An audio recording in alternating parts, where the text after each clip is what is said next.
Game development explained. No theory, just what works. You ever been on a project that just feels stuck? You know the feeling. Everyone is super busy, tasks are moving all over the board, but nothing ever seems to be truly finished. That feeling of being perpetually almost done, well, it's a trap. And it absolutely drains a team's momentum and morale.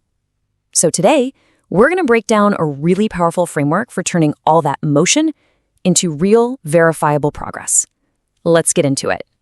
So, here's the plan. We'll start by really defining that almost done trap, and then we'll introduce the solution, something called the iteration closure loop. We're going to cover 4 crucial rules that make it all work, look at the specific tools you'll need, and even walk through a case study of a real-world turnaround. And then finally, we'll talk about how you can make this momentum real for your own team.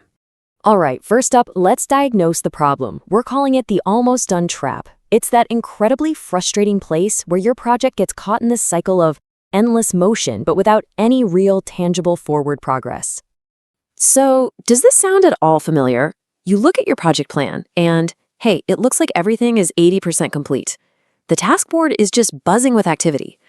But then, when you actually use the product or you play the game, it just feels fragile. It feels broken. Nothing feels solid. Nothing feels finished. Now look, this isn't a sign of a lazy team, it's a sign of a broken process.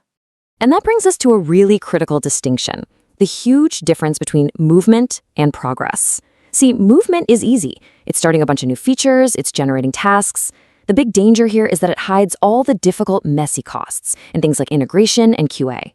Progress, on the other hand, well, that's about shipping complete end-to-end experiences.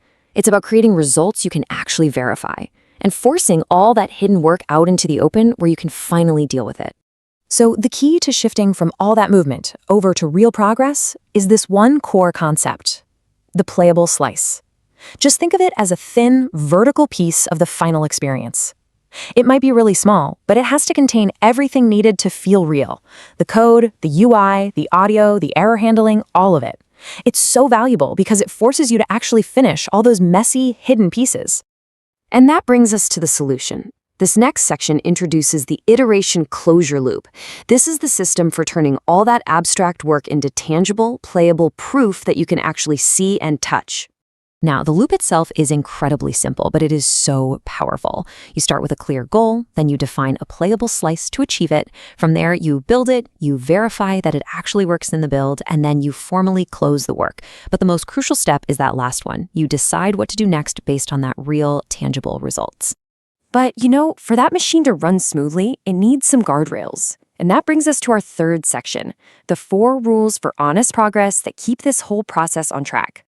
Okay, rule number 1 is simple, but it's absolutely non-negotiable. The build is the truth. What does that mean?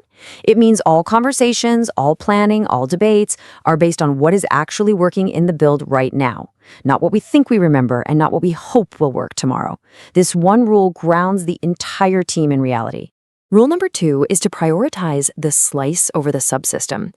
It's always tempting to work on one isolated component, like the physics engine or a UI menu, because it feels contained and productive. But that just pushes the hard, messy work of integration down the road.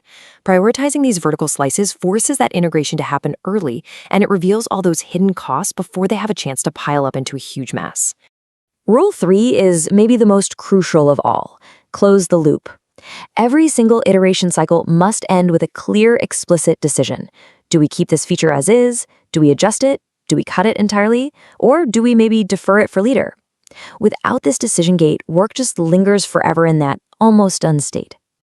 And finally, rule number 4, which I'll admit can feel a little counterintuitive at first, reduce parallelism.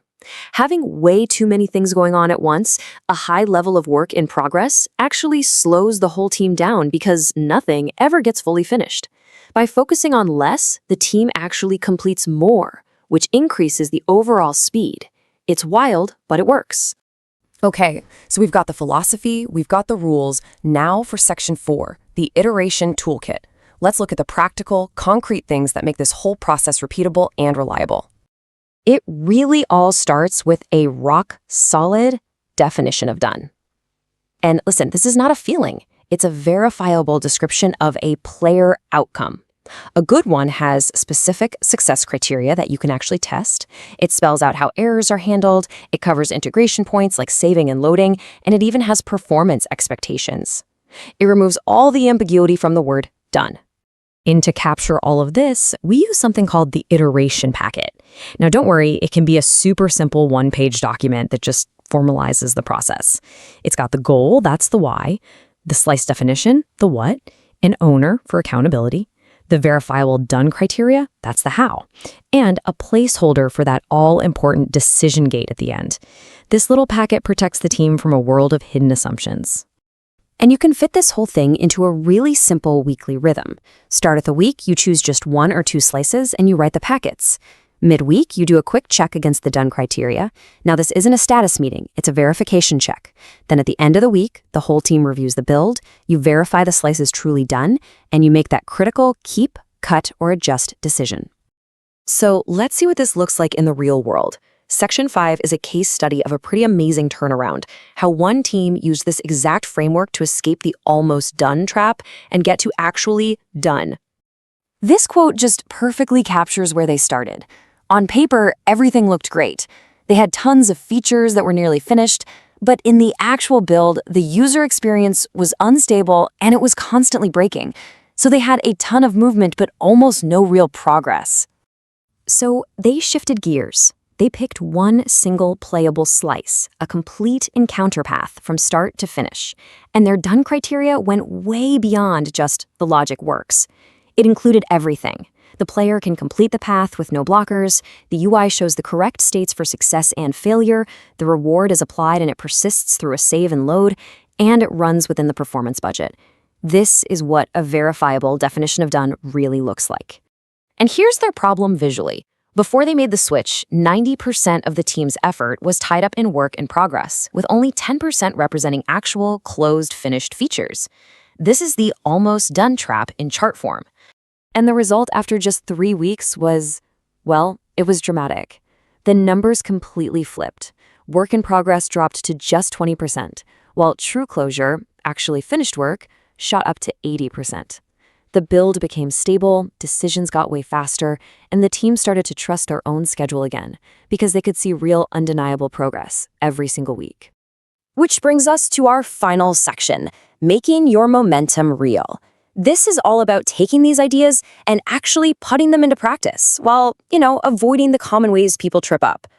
The ways this process can fail are super predictable, which is great because it means you can watch out for them. Are your slices getting too big? Just shrink them. Is your definition of done a little too vague? Make it verifiable. Is that parallelism creeping back up? Refocus on doing less. See, each failure mode is just a signal to go back to one of the core rules we've already talked about. So why does all of this matter? Look, this process isn't about more management or a bunch of paperwork. It's about creating 3 absolutely essential things for your team. It creates evidence, so you can stop arguing and start making decisions. It creates closure, so you can stop carrying all that invisible debt. And maybe most importantly, it creates momentum that your entire team can actually see, feel, and finally truly trust. If this is useful, subscribe. New breakdowns every week.